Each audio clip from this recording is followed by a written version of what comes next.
In every conversation, we manage what's called face, our public self-image.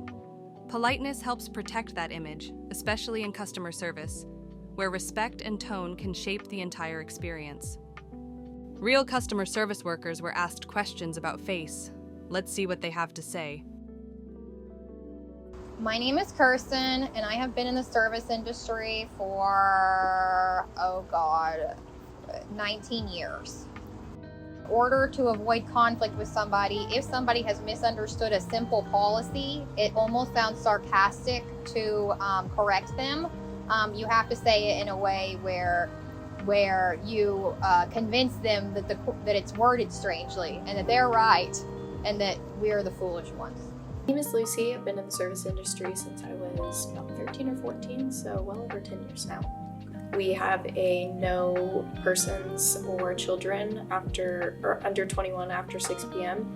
And a lot of times we'll have families come in with kids, and so I'll have to kindly word that in a way that doesn't offend them.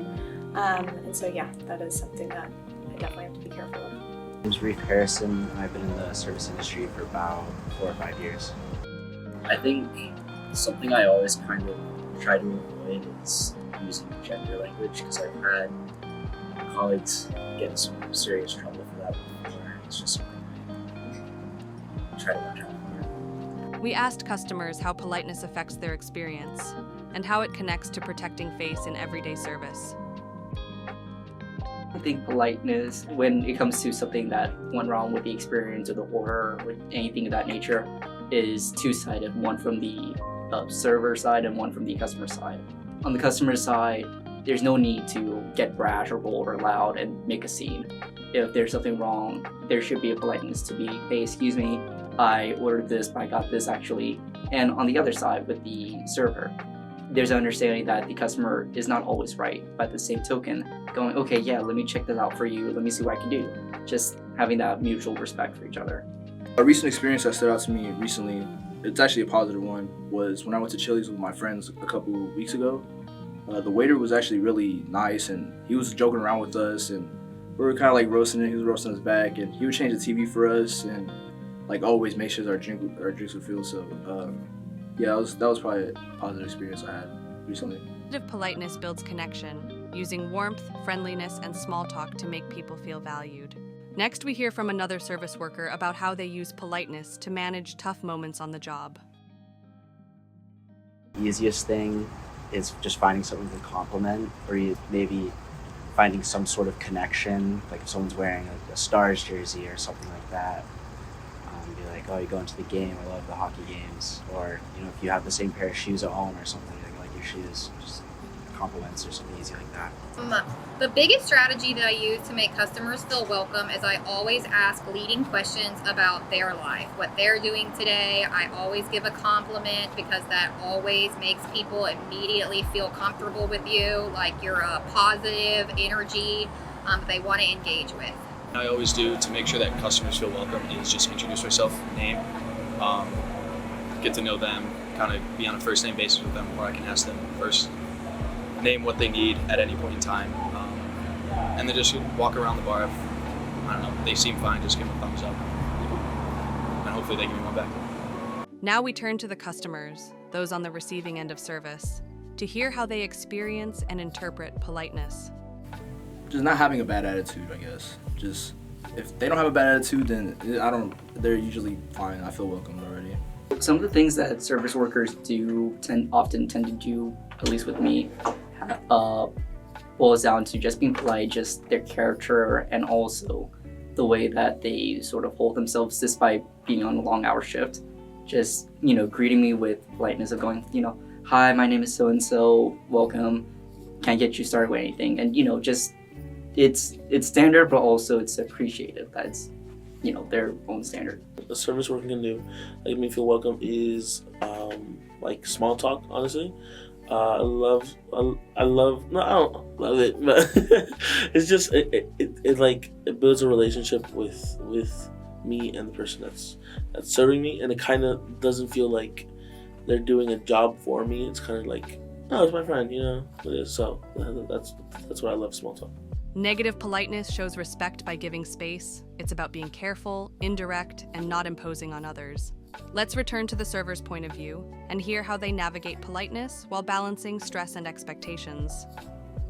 Yeah, when it comes to delivering any sort of bad news, whether it's something we're out of or there's a delay on something that someone ordered, I definitely would say I change certain vocabulary to be more directional. So if there's an item that's out of stock that they really wanted, instead of just being like, oh, sorry, we're out of that. And I'm like, hey, I'm so sorry, we're actually out of that temporarily, but, you know, can I recommend this, that, or whatsoever. So always just kind of directioning it in a way that if I were the one on the other side, that I would be pleased with what I had to say in return.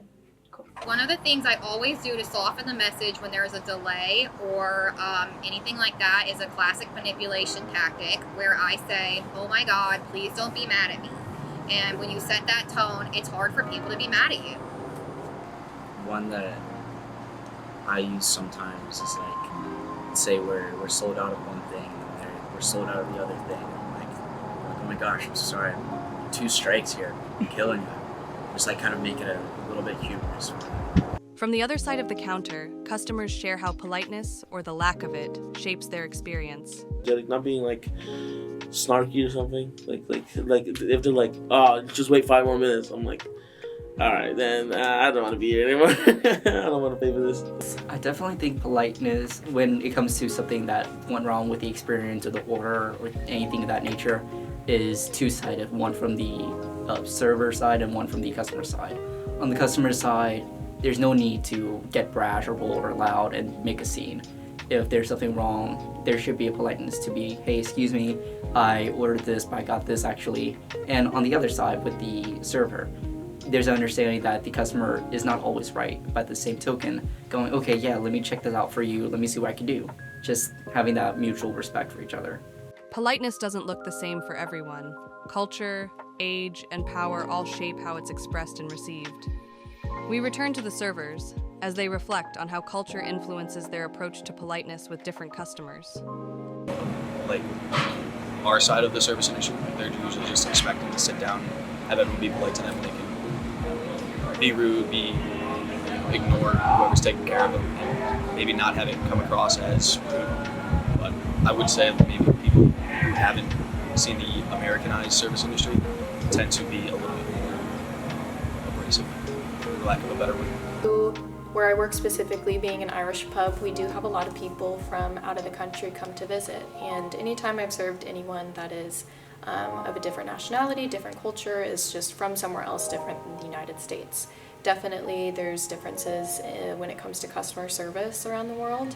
One thing that I've noticed specifically with a lot of Europeans that I've served is it is more customary in their countries that servers don't check in quite as much as we do in the States. So I tend to let them be. They'll let me know when they need or want something, rather than an American culture where it's more so the customer is waiting on us to check in with them first, and that's expected. I think the American standard is honestly like overplay extreme politeness, and for other cultures, like interacting with a server is like a very minimal interaction, and I definitely experienced that like traveling as well. Okay, well, I have waited on people of all different cultures in my time in the service industry, especially bartending. I have friends internationally from bartending that are like my friends to this day. You know, there are cultures like my Irish people, Australian people are very laid back, very loose. They want you to have fun with them, you know, they want you to go out with them afterwards. There are some cultures you wait on where the server is meant to be silent and provide prompt, efficient service and not insert their personality. It's just rude to invade their space. So you really have to read people and adapt to what they're requiring. Politeness is more than manners. It's a tool for connection, understanding, and respect in every service exchange.